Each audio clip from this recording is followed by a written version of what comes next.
Action. You can walk in front of it. I'm George Corser. We're doing a presentation on quantifying threats to information security. Now, you guys know we started off doing smartphone security.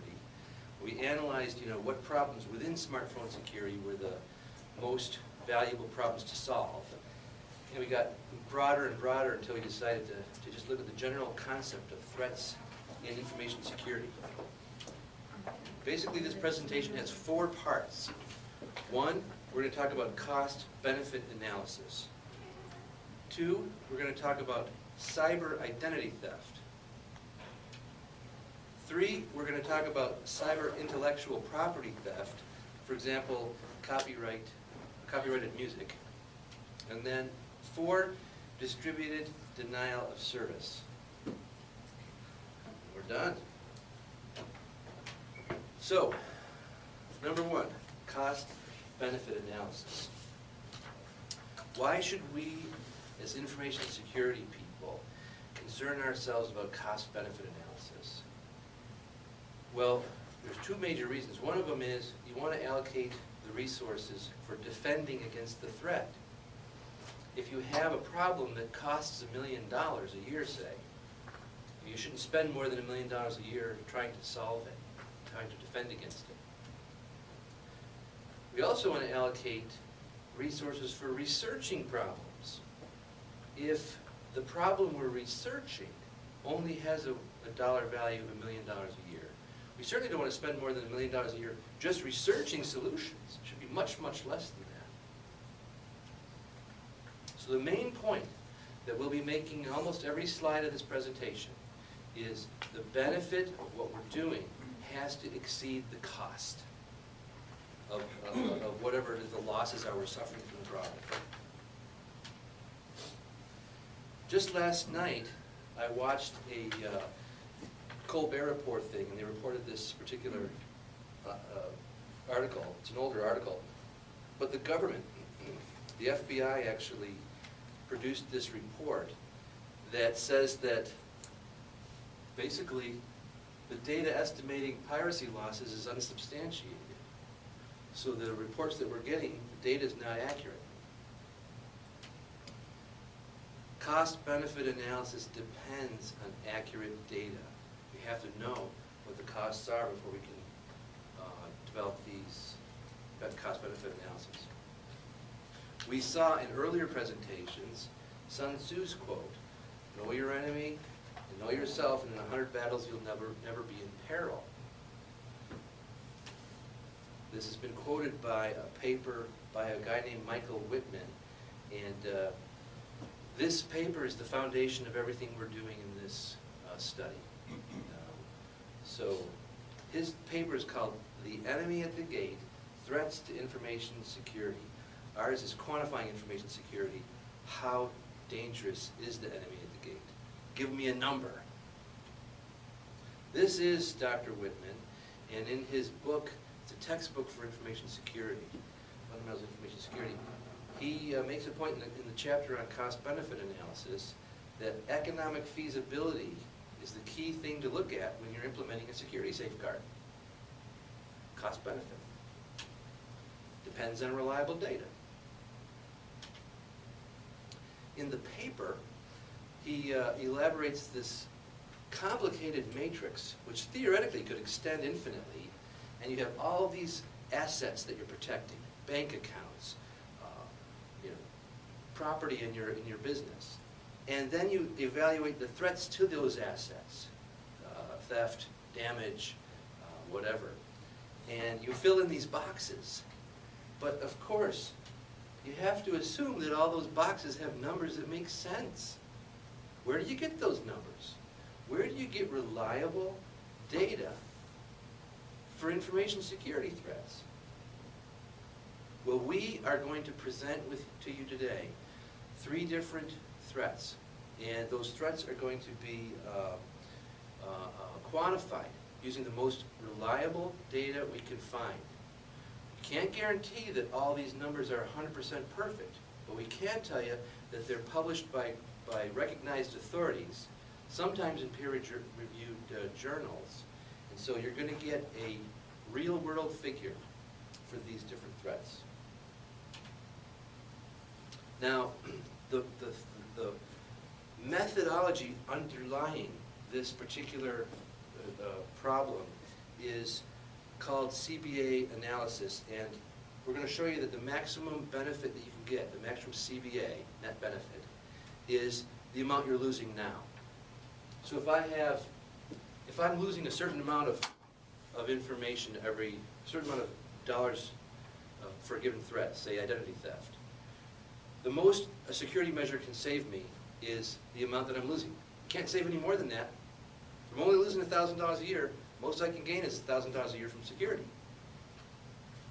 So just taking a look at the equation in the textbook, it says CBA, the net benefit, is the annualized loss expectancy, that's before putting a safeguard in place, minus the annualized loss expectancy after putting the safeguard in place, minus the cost of putting that safeguard in place, ACS. So if we had perfect, no-cost safeguards, if I could wave a magic wand and boom, everything's protected now, the most money I could save would be how much I'm losing now, ALE prior. These equations might be a little bit hard to grasp in one meeting, but this is what we'll be going through this more as we go through the presentation. Now, if you take a look at ALE prior, in this textbook, it divides it out into three pieces: asset value, exposure factor, and annualized rate of incurrence, ARO. The amount we're losing right now, the ALE prior, is the asset value, let's say it's a bank account, minus the exposure factor, the percentage of the bank account that's being taken, times the number of times it is hit. So if it's hit 100 times and you're losing 100% of the account, and the account's worth $1,000, you're losing $100,000.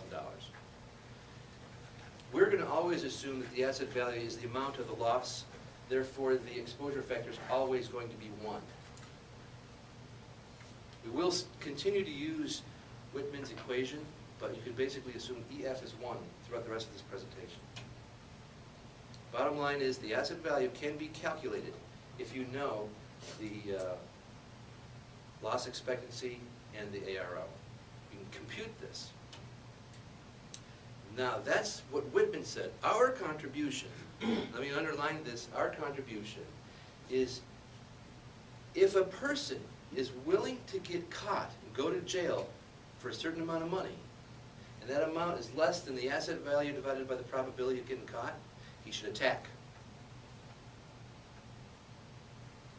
Take a look at this.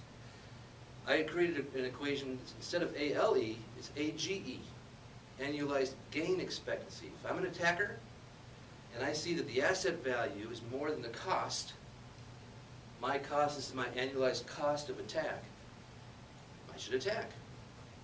Right? If I'm going to gain, if the asset's worth $100,000 and the cost of attack is only $1,000, I'm going to make $99,000. Now, if we assume that the only factors in making this computation are whether I'm going to get caught or not, right? What's my chances of getting caught? Then I should be able to take the asset value divided by the probability of getting caught. This number is the cost of getting caught. And people can think in their own mind, how much would I go to jail for? How much money would it take for me to go to jail for? That's the cost of getting caught. If it's a very low cost, commit the crime. If it's a very high cost, don't do it.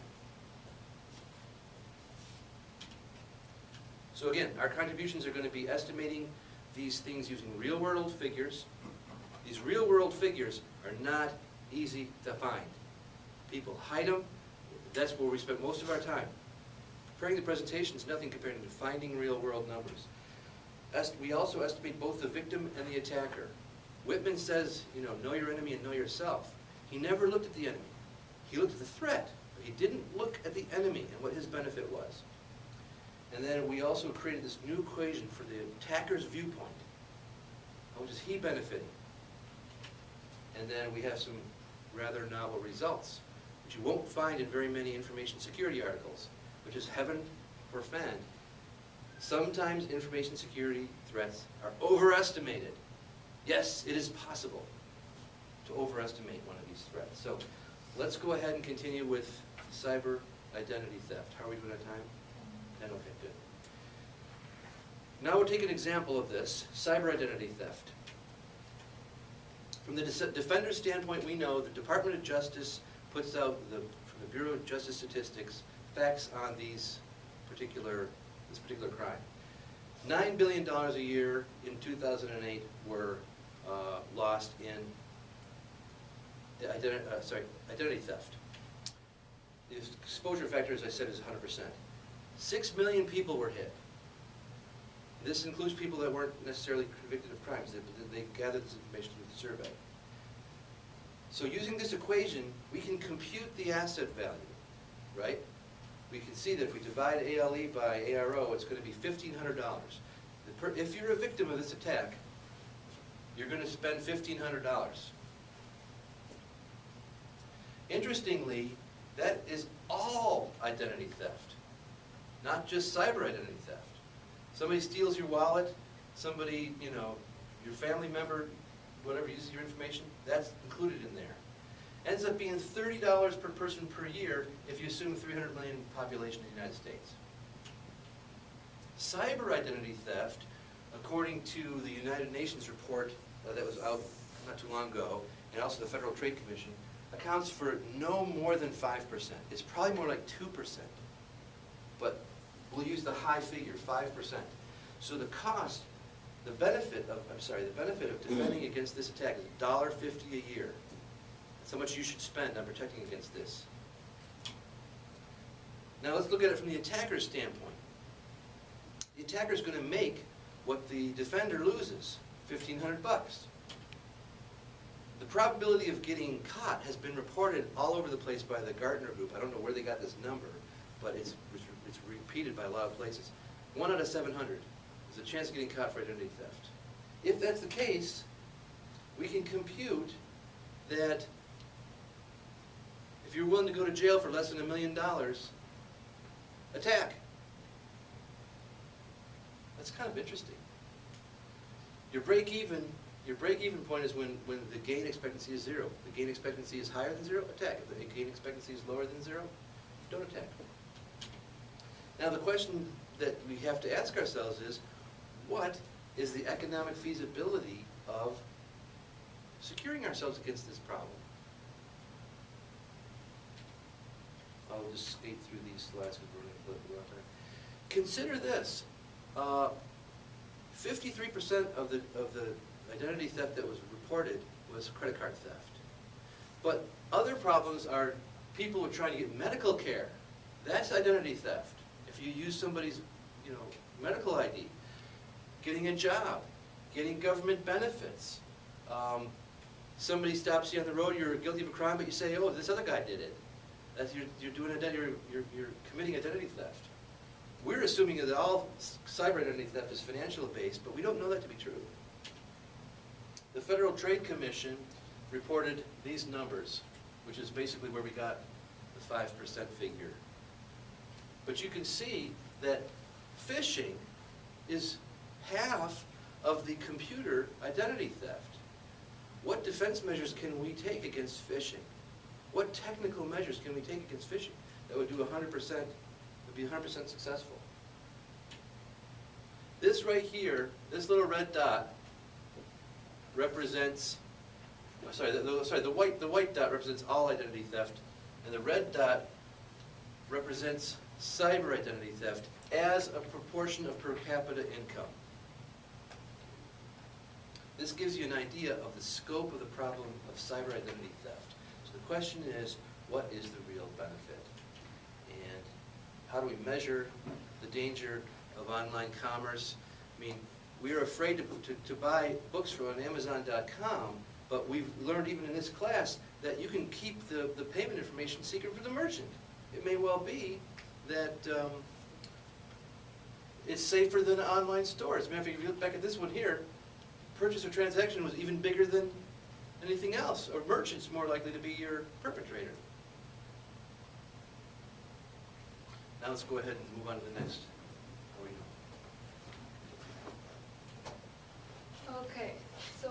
talk about the cyber intellectual property theft.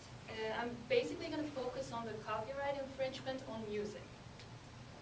So let's take a look at the defender's point of view. So again, the annual loss of expectancy is $20 billion per year in the US in 2005, means US loses $20 billion per year in copyright infringement in music. The exposure factor is again 100%. And then the ARO value is 20 billion per year, means there are 20 billion downloads in the music files per year. From again the Wittmann's formula, we can find the asset value, which is $1 per download. So, since the US population is 300 million people, if we divide this $20 billion by the US population, we can find that there are $66 loss per person per year. And the average number of downloads per person is around 67. So now let's take a look at the attacker's point of view. The asset value is again $1, because if the defender, which is the victim, loses $1, means the attacker gains that $1. So from the Department of Justice statistics, we found out that the probability of being caught is 1 out of 10 million, because there are 2,084 cases which were caught in the copyright infringement.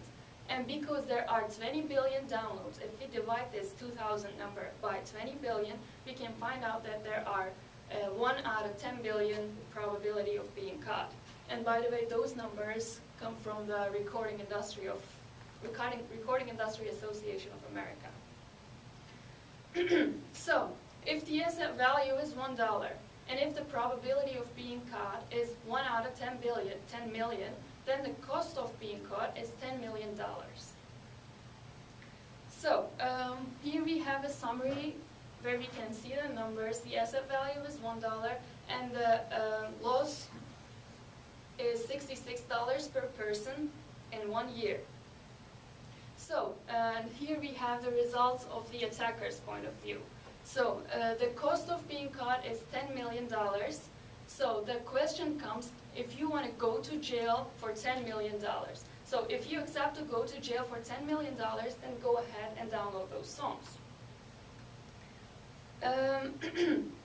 So, who is the enemy? Here we have some interesting information. For example, the Happy Birthday song that we probably all sang before. This song is copyrighted. So if you ever sung this song before, then you're guilty. So now let's take a look at who the enemy is. For example, this girl, Whitney, she was charged with a fine of $27,000 because of downloading just 37 songs. So here we have this guy who was fined with $675,000 for downloading songs. And here we have a family who were fined for $1.5 million for downloading 24 songs. So the important questions is, in this case, who is the enemy? And what is the net benefit of security? So I'll take it over to Jared.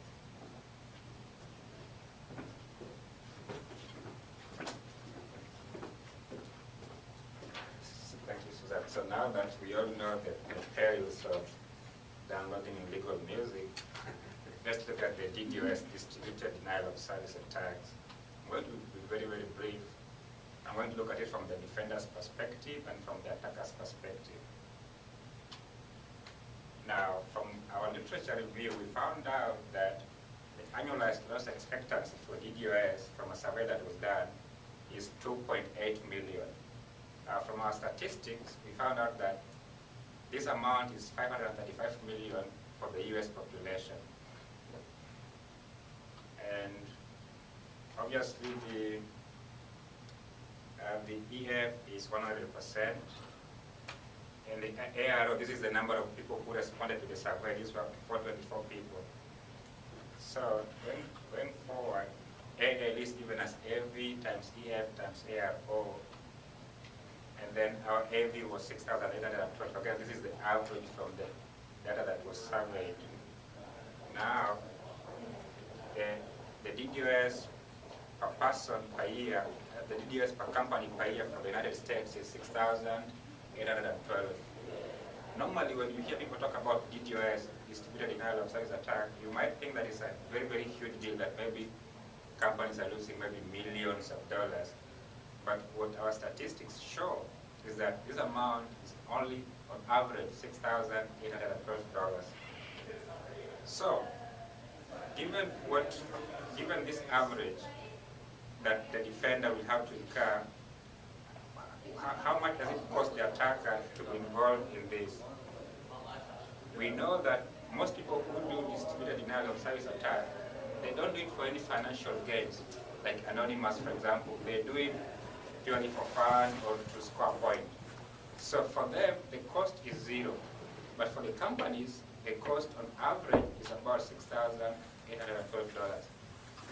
On another perspective, though, there could be people who do DDoS for extortion. For example, they can tell companies that pay us this money or your services will be down. That's a different perspective. But we know now from statistical evidence that people who do DDoS attack, like Anonymous Group, they do it purely for fun.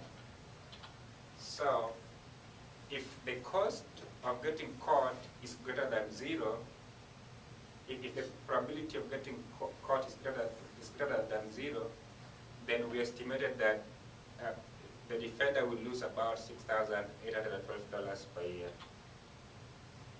And I think what follows below is just a formula from Wickman about AGE, ACA.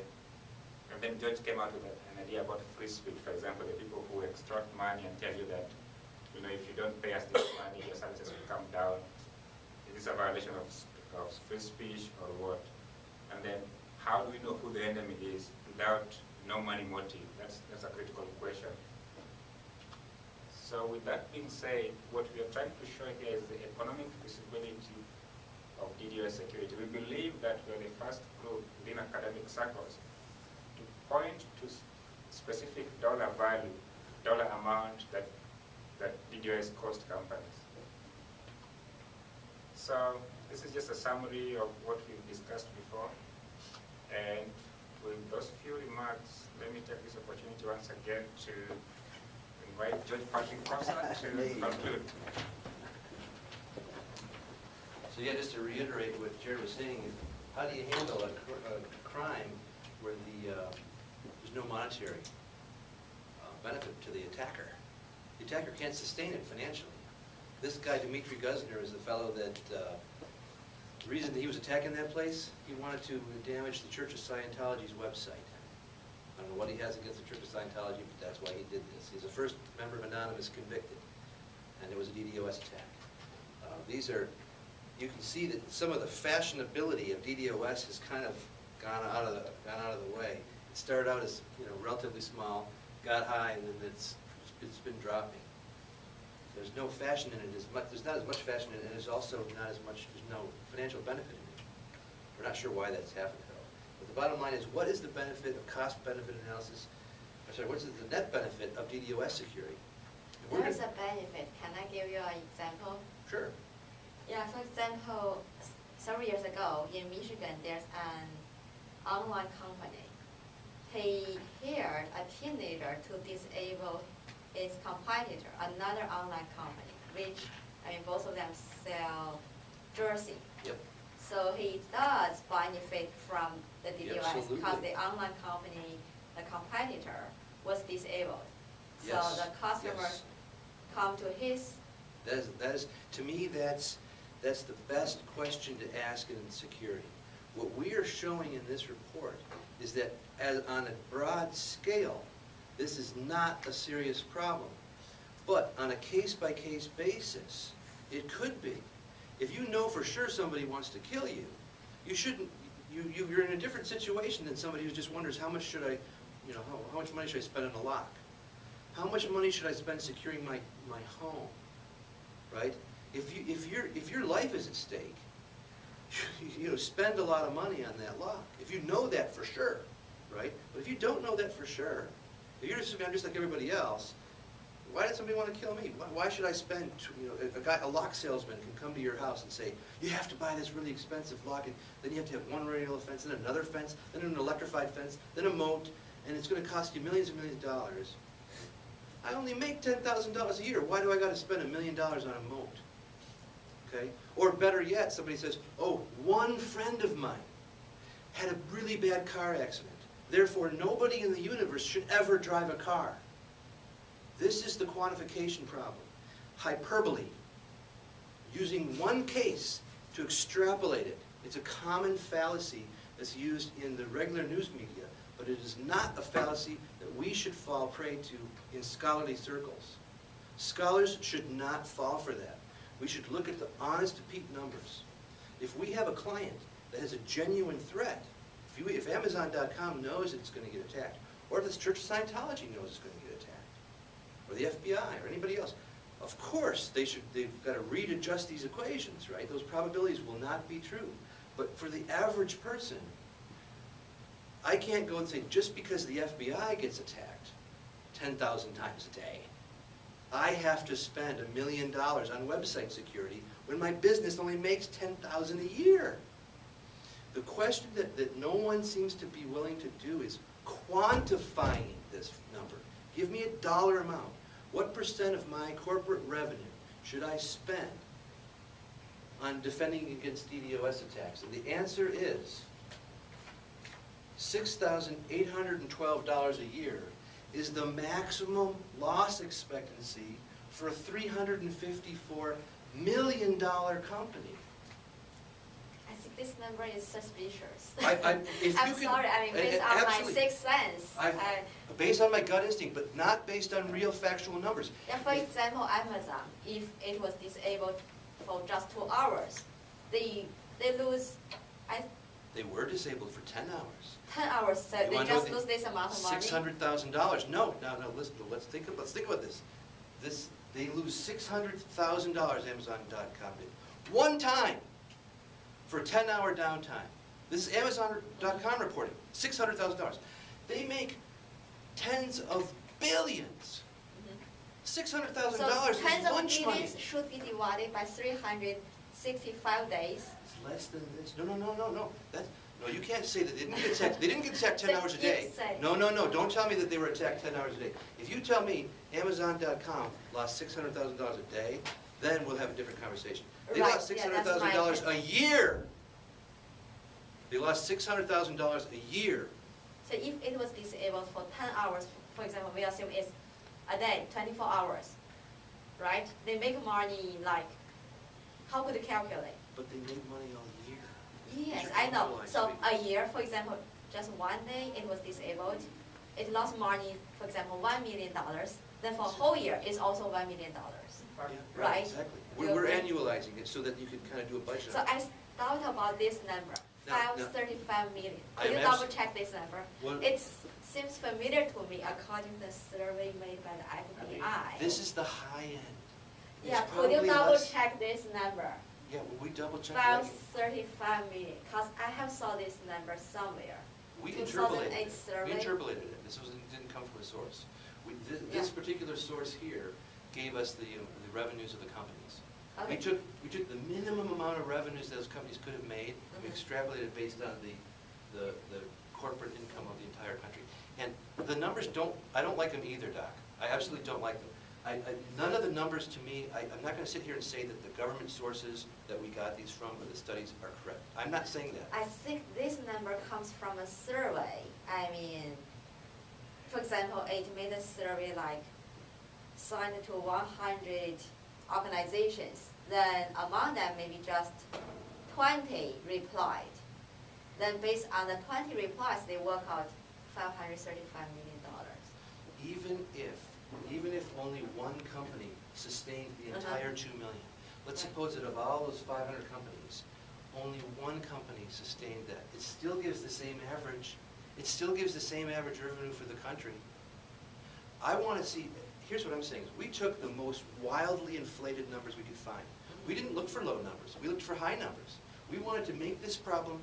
We wanted to basically scare you and say, this is a scary, scary problem. Direct analysis. We couldn't find any numbers that we could justify to scare you, unless we lied. If we said, well, it's $6,800 per company, and there's 30 million companies, there are 30 million companies, then we could multiply this and we give you a big scary number. Maybe bigger than our gross domestic product. But the truth of it is, most companies aren't $354 million a year companies. This survey was mostly 24% billion-dollar-plus companies. Now, could they have forgotten some attacks? Who knows? Yeah, they could have. We're taking the evidence that exists out there in the literature, which is not satisfactory, which I said right from the beginning of this presentation. The FBI itself said these numbers are bullshit, and it's true. But these are the big numbers that it's supposed to be scaring us with, and when you really examine them, when you get right down into them, they're indefensibly low. As a matter of fact, Bruce Shire, the famous security analyst, he does a lot of talks about this. He says that there's a lot of hyperbole in security. It's hard to know what's really a problem and what's not. He says in some cases people are so scared, but there's nothing to fear. And he says what you should do in those cases is security theater. Just pretend that everything's safe. Put a big picture of a lock on there. But don't spend any money on it because you can't gain anything from it. If nothing else, I expect this to be controversial, but I stand by the idea that you have to prove to me how much we're losing before I'm willing to pay. And no one's doing that. And it should have been done a long time ago. We shouldn't be doing this. If I may jump in, Yeah. For Professor, it seems that your thesis, the second I- thesis of your She's questioning the numbers. She's right to question it. Actually, I figure out what's the, I'm sorry to interrupt you, Yeah. but I think, could you come back to the previous? Sure. Yeah, this slide, actually, I know from your perspective, you have the ALE, you have EF, you have ARO, then you work out AV, right? Because you are the outsider of the company, correct? You are the outsider. I'm just, yeah, I mean, I'm an Yeah, you analyst. stand Let me try- outside of the company. Right. But, so usually for this formula, is usually used for the inside. For example, the Well, IT manager. no, For I'm sorry. each A site, I they am have inside a the company. For specific this one, I'm one. doing it as the defender. Yeah, but say, rather than calculate AV in this way, they calculate AV according to the A site value. AV stands for A site Asset value, value. right? Yeah, they estimate based on what they buy, what are the A site, for example, the servers, the data, the service. These are all the A sites. Right. They evaluate, for example, for Amazon, they evaluate the A site including the servers, for example, hardware. Then their data, like the customer's data or the online Right. transactions, and some other A sites, as you have the table, right? Right. In the and row, you'll have the if I A could sites. just respond to that. In our case, the asset value is really the asset value times the exposure factor. We're using that, we're using exposure factor always equal to 1. And the reason why is because we're only looking at the loss. We're not looking at the whole asset. It's even more complicated to compute the whole asset. Yeah, maybe that's the point. The But it's EF, the same, it comes up to the same figure. yeah, usually maybe EF is for a year, it occurs once a year, then EF maybe, I could not remember. But, Well, the asset value, the real asset value of let's suppose, I'm not sure what they make, but let's suppose Amazon.com makes $30 billion a year. Mhm. It's on that level, okay? If they make $30 billion a year, and let's suppose that their entire business dies, 100% of it dies if they lose access to their internet, because they're an internet company, right? Right? They lose, so that $30 billion is their asset. $30 billion in revenue is their asset, right? no, It's the well, revenue that's for the their, The total Their revenue of benefit. Amazon for last year, I have the figure as 34.2 Yeah, okay, whatever, but 30, just keep it simple, $30 billion. that's 1 billion, make it easy, Okay, $1 billion. 1 billion. But whatever the company, if the company's an internet company, the only way they can make revenue is their website's gotta be up. If their website's down, they won't make any money. So their asset is their revenue, and the exposure I factor. don't think they are equivalent. Yes, they are. What do you suggest? The asset could be the data, could be the Okay, information try it this way. infrastructure. Suppose you have a bank account.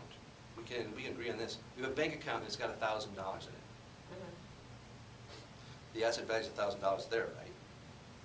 Or is the asset value something different? I think we are not on the same page. Okay, No, but if go I have a ahead. bank, let's just. We are not on the same just page hang on a about second. this formula. If I have a bank account and it's $1,000, the asset value is $1,000. That's, the asset is the bank account, there's $1,000 in it, that's what it is. I mean, I'm not sure how you could do it any other way. Now, if somebody attacks, let's suppose that I have a $300 withdrawal limit on my account, okay? Even though there's $1,000 in there, they can only get 300 of it. So the exposure factor is 30%. Do you see? Do you see what I'm saying? Well, if you accept that, there is some asset, an abstract concept, that is $1,000, and there's some amount that's exposed, that's at risk, then that's 30%. Then 30% is your exposure factor. If the asset's 1,000, then it's really $300 is this figure here. What we're doing is we're combining this number here. We're saying, yeah, there may be all these assets. We're not going to compute all that, but we know the loss expectancy. We know the loss expectancy because the Department of Justice tells us what it is. How about let me give you an example.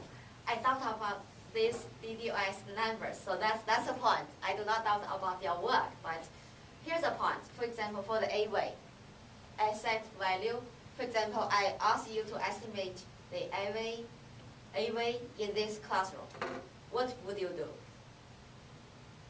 The asset value? Yes, in this room.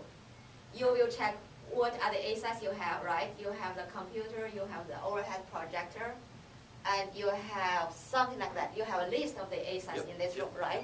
Yep, For the computer, you have hardware, you have software, whatever, correct? So for each asset, you have specific value.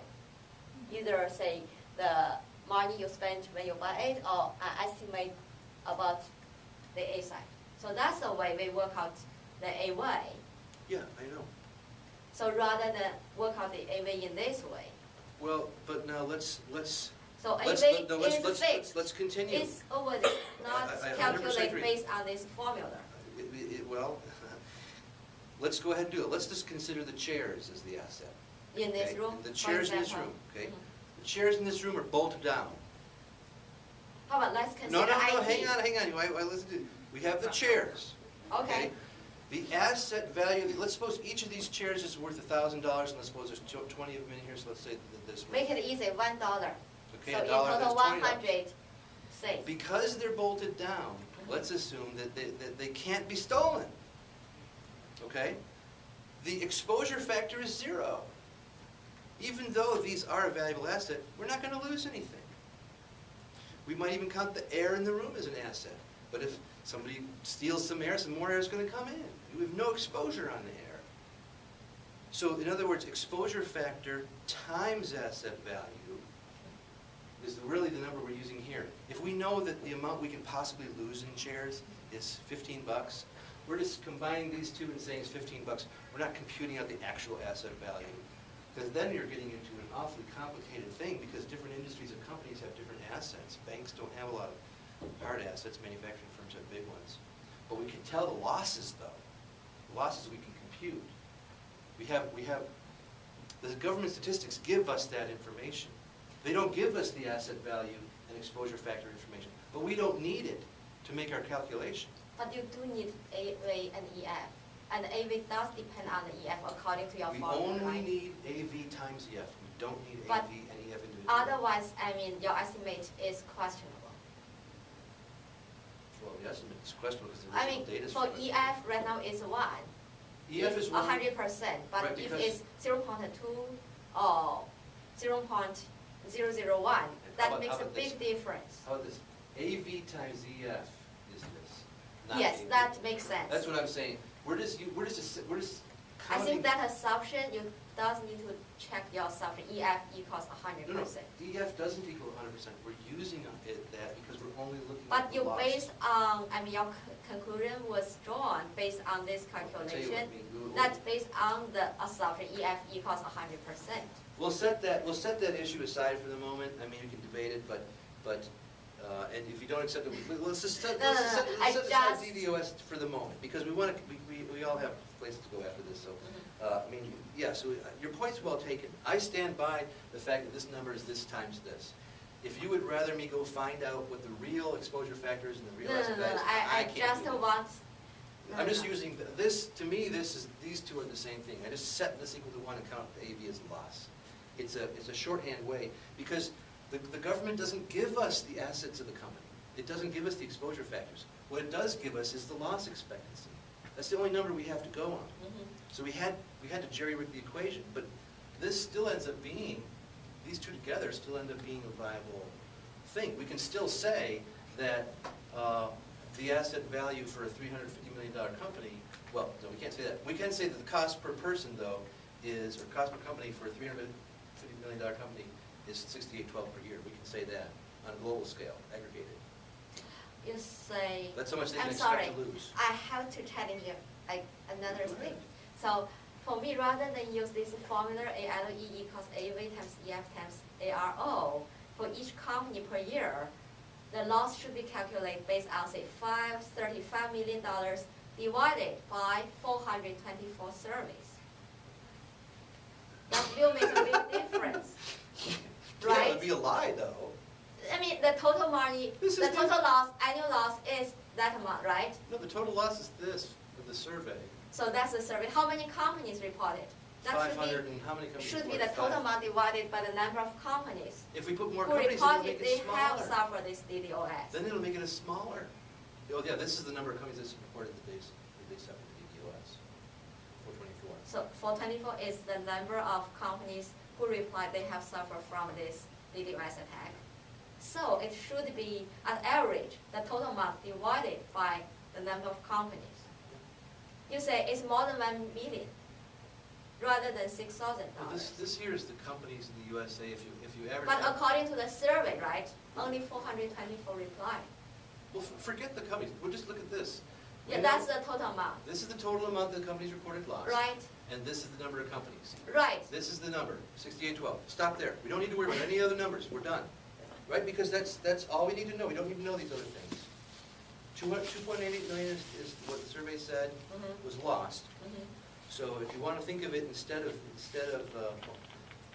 you can forget EF. ARO is 424. Forget EF. We can say here that AV times EF equals 6812. How about that? AV times EF. The I agree. exposed amount of the asset value. We don't have to know the exposure factor, and we don't have to know the asset value to know that the two combined together multiplies out to this. That's all we really need to make our analysis. Okay, go ahead. I mean, it's, I don't want to, the numbers can be shocking, and I know that if you're in the field, if you're spending a lot of time and career defending against DDoS attacks, this may be bad news, but it's the reality. Try finding, I mean, if we're losing this money, where is it? There's no reports of it. Even these are the wild ones. And then from the attacker's standpoint, we also have to ask, the attacker gains, there are cases of extortion where somebody extorts a company for the money. But in half the cases, in one particular case that was recently prosecuted, he never actually committed the attack. They paid. We don't even know if they did the attack in the other 3 cases, in which case you still don't have to defend against it. If you want to protect yourself from extortion, pay what he asked. Do you want to know what he asked for? $2,700. He asked for $2,700 per company. That's what the extortionist asked for from casinos. Now, would you, if you know that you were going to be extorted for $2,700 per year, are you going to spend $1 million on a DDoS protection system? No, you're going to pay the $2,700 and tell the cop to go arrest the guy. You're not going to waste your time. It's $2,700. You make that in a night in a casino. You spend it on a hotel and some other casinos. This is the point of this paper, is to really question. Don't let people tell you it's huge. It's just a big number. Okay, what is the number? Give me the number with a dollar sign in front of it and a decimal point. That's what we're offering you. We expect to be challenged. We expect to be questioned. We expect people to be upset about this. But show me the evidence elsewise, and I'll certainly eat my words. I mean, anyway, so the benefit of, we can say for DDoS security, is basically whatever the cost is, whatever we're losing in DDoS security, whatever we're losing in DDoS attacks is the maximum that we could possibly benefit from DDoS security. Is that fair? I say anyway. So anyway, we're saying here, again, to justify technical solutions, quantify the risks based on evidence, not hyperbole, not gut feel. Let's take a look, for example, at automobile accidents versus ID thefts. In 2008, there were a little over 10 million automobile accidents. There were, according to the Department of Justice, 6 million ID thefts. That's all ID thefts. And then here there was, I don't know, 300,000 or something like that of them were cyber ID thefts. So you can see the difference in terms of, just this is the number of incidents here. This is the ARO, right? The per victim cost, according to the automotive authorities, is $16,000 per person on average. Does that mean every single fender bender is $16,000? No, it does not. Some of them are $2,000. Some of them people die. They're on resuscitators getting $250,000 worth of treatment. But on average, if you take all the accidents divided by all the costs, all the costs divided by all the accidents, you end up getting $16,000. ID thefts, we showed you get $1,500. Actually, it's less than that. Cyber ID theft is the same cost. So when you multiply them together, the number of times it happens, times the amount of per time it happens, you get $166 billion that were lost in automotive accidents in the course of the year, 2008. 40,000 people died. Died. We have yet to find a single incident of a person dying as a result of ID theft. Maybe it's happened, but we haven't found one yet. The dollar cost is much, much, much, much smaller than automobile accidents. The death toll is, measurably negligible. But if you talk to people in a bar, they're going to talk to you about how scary ID theft is and not about how scary it is to drive home. But they're drunk. They shouldn't be driving. That's the real danger, is the automobile theft. This is what I'm driving at. So I say not all threats are equal. We need to quantify them. There's no excuse for saying this is dangerous without a number behind it, especially in information security, because the benefit has to exceed the cost. In cases of low loss expectancy, we've got to limit our solutions to free solutions, or very, very low-cost safeguards. Kevin Mitnick wrote 2 books, which I strongly recommend everybody read, The Art of Deception and The Art of Intrusion. That gives you he is a criminal. That gives you a window to the criminal mind. This guy says, make longer passwords. Don't make it so easy for us to hack you. That's free. There's nothing we can do as information security analysts to tell people make longer passwords. We try doing it, right? And then in the case of music, you've got kids. When they grow up, there's recently a law passed that, or actually it's in House right now, but it probably will get passed, which is that if you go and you sing Happy Birthday on YouTube, you go to prison for 5 years. Now, is that hyperbole? Yes, it is hyperbole. It probably won't do that, but the law allows it to happen. And then they will also shut down overseas websites that provide access to this illegal music. This is the same tactic that North Korea, Iran, and all these other countries use to protect their citizens, right? They block the whole country. We can do, the U.S. is starting to do that now because of music. So we're going to be sending 14-year-old kids to jail and not letting the people go to these overseas websites. Know the enemy and know yourself. In the case of music, it might be ourselves. Anyway, so that's my impassioned plea there. That's all. Oh, here's the law. Stop Online Piracy Act, if you want to look it up. 70% of people aged 18 to 29 are downloading illegal music. An informal survey I took of my 122 class confirms these results. So is that the state law or the national? This is a federal law. Federal law. There's two branches of the law. One of them is They want to be able to shut down overseas websites that are bootlegging. The other one is you want to put average citizens in jail for putting a YouTube video out there that has a copyrighted song in it. So, did you look into, I don't know, like business journals and those types of publications as well? It seems like what you're looking at, you may not have found it looking in, computer science or information technology journals, because they're not focused on the dollars, but maybe, I don't know, business? Whitman is definitely, I mean, there's a branch of information security, the branch of this particular paper. When you go to the ACM, you can look into the cost benefits, one of them. Okay. It's got the whole business of, when you go to ACM thing and you search through articles, you search by category, one of them is this cost analysis thing. Okay. There's lots of papers. Okay, it's out there. It's absolutely a Fair enough. section of, it's a field of interest. What's really bizarre about it is though, most of the press is on, if you do DDoS attack or ID theft or anything technical there, it'll tell you how to defend against it.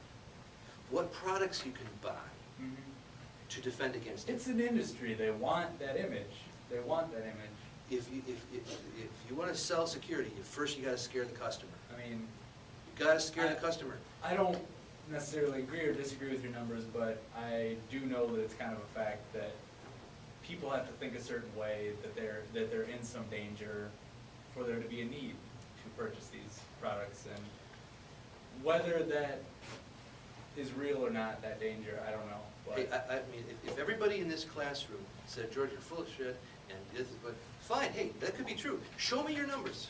Show me this report. We're using the Department of Justice statistics. I mean, what other numbers were we supposed to use? If it would have Right. showed, if it would have shown that there really was a big problem, we would have presented that. I didn't want to come up here and do this. I don't want to take the tomatoes and everything. We're in an information security class, right? I don't want to do that, but that's what the numbers are showing. Right? What am I supposed to do? We're scholars. We're supposed to go find, research the answers and present the findings. okay, fair enough. I'm not trying to throw another egg in Hey your man, direction. I or can what talk have you, fast. but I'm just trying to look at it. I'm just wondering if you were maybe too narrow on the information security side of things. Maybe there's It has to be, business or right? something. The problem has to be bigger, right? It has to be. It just has I'm to be. just wondering if there's other models, if there's maybe something that would have brought you to a different conclusion is all. Yeah, could you go back to With- the I mean, formula again? It's at this point, it's less your numbers that I'm doubting, and maybe just there's some sort of formulaic, I think for example, if you're the chief security officer, you ask your employees to work out the numbers for you, right? To the formula, the slide. Yeah, sorry. I was going to have the answer there. To the slide. I think from the CSO, Chief Security Officer's perspective, rather he does not have, he has interest in the ALE. You want to hear something? Here's an article that's in the business magazine. So, the Chief Security Officer make the decision whether to buy some product, security product, hardware or software based on the ALE. Well, we Right? make it. That's why we introduced ALE. Annual loss what does ALE mean? Annual loss expectancy. Right. But now So you- he made the decision based on this. if you For each A site or for a specific attack, rather than based on the A way that's calculated in this way. Yeah. Well, they do the prior, before the security, and they do it post, after the security. So that's why we have CBS, right? Cost benefit analysis. CBA, yeah. Yeah, they work on the ALE, not There's work no on the company- A way. This is too trivial of an equation to have made a mistake there. This is, if you read information security journals, you'll see a lot of people, particularly Whitman, saying, I wonder if it's even here. Oh, crap. He says, IT managers must spend more time thinking about these dangerous things. They're not doing an honest analysis. It says here, a firm can build more effective security strategies by identifying and ranking all these threats. He's basically throwing a glove down saying, hey, you guys aren't doing your job in your corporations, right? One of the biggest ones is banks. How come banks don't have more identity theft protections, right? The reason is, from a well-reasoned economic, cold, black and white, dollars and cents analysis, it's better to let them attack and pay than it is to go put these defense measures in place. Part of it is, because the maximum benefit you can get for information security attacks of your data is very, very small. It's not 5%, it's more like 1%. Because phishing and a lot of these other things can't protect, you cannot protect somebody from giving their password, posting it on their screen. All they can do is send them more and more emails saying, please don't do this. But at some point, people got too many passwords, there's too many things, they put them there and they're going to get lost, right? So there's only some problems that can be solved technically. Of those problems, you can't get 100% perfect mitigation because there's going to be ways of getting around it, okay? So the cyber attacks can still be done. And but even of those, then once you get down to that tiny little number, is that number big enough to deal with?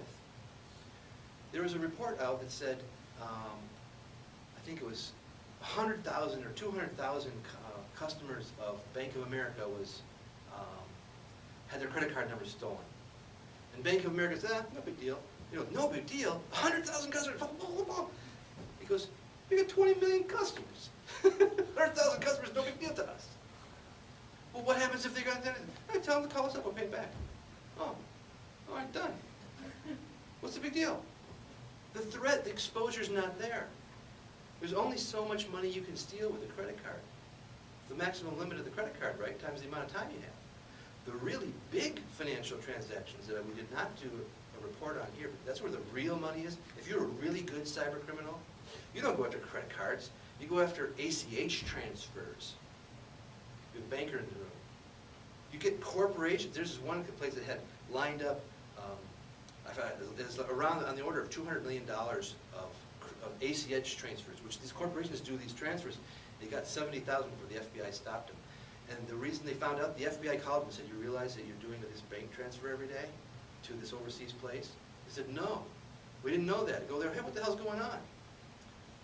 They go to the court and they say, well, the bank should pay for this ACH transfer. The court said, no, you didn't keep your password secure. So the company had to pay. But that's a case where the attacker has a real big benefit. But in that case, how would you what defenses would you put in place as a corporation or even as a bank? You know, this is a very fundamental information security problem. This is the first thing that a person who's implementing any kind of security, even not information security, should ask: is it worth the cost?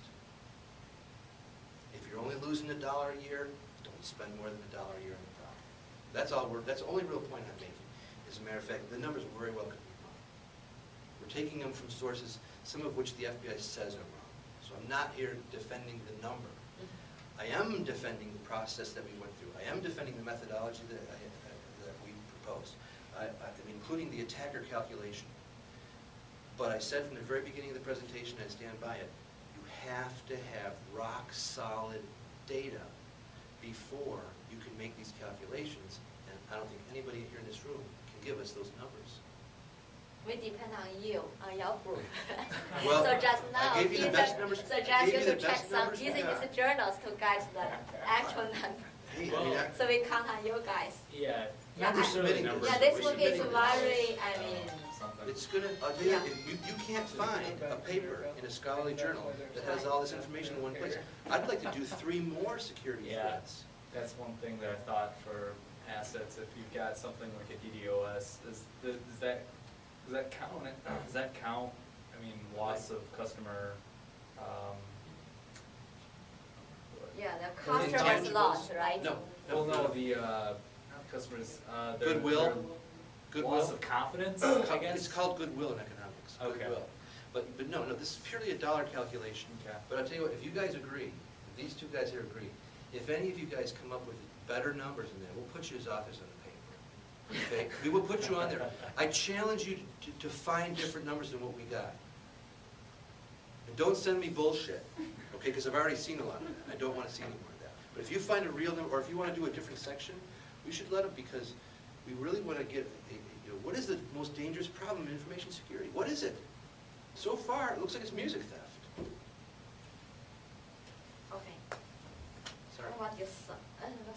No, actually, every group has worked out a good job, but I tried in every group. Okay, let me ask you, do you mind to start this? Start this work to Whitman? I mean, the author of this book. I wanted to contact Whitman, and I wanted to talk with you about that first because we got to Yeah, contact Whitman. thank you very much. 'Cause I want to add this as a chapter. Everyone has done a very good job. I want to Okay. add the enemy as a Okay. chapter. An enemy calculation. Not Yes, just the- not yeah, just I the- think, yes, yeah, I think he must have interest. Oh, yeah, I do you got. encourage you to contact him. You know, he's in charge of the conference for this topic. Right, yeah, I know. Oh, one more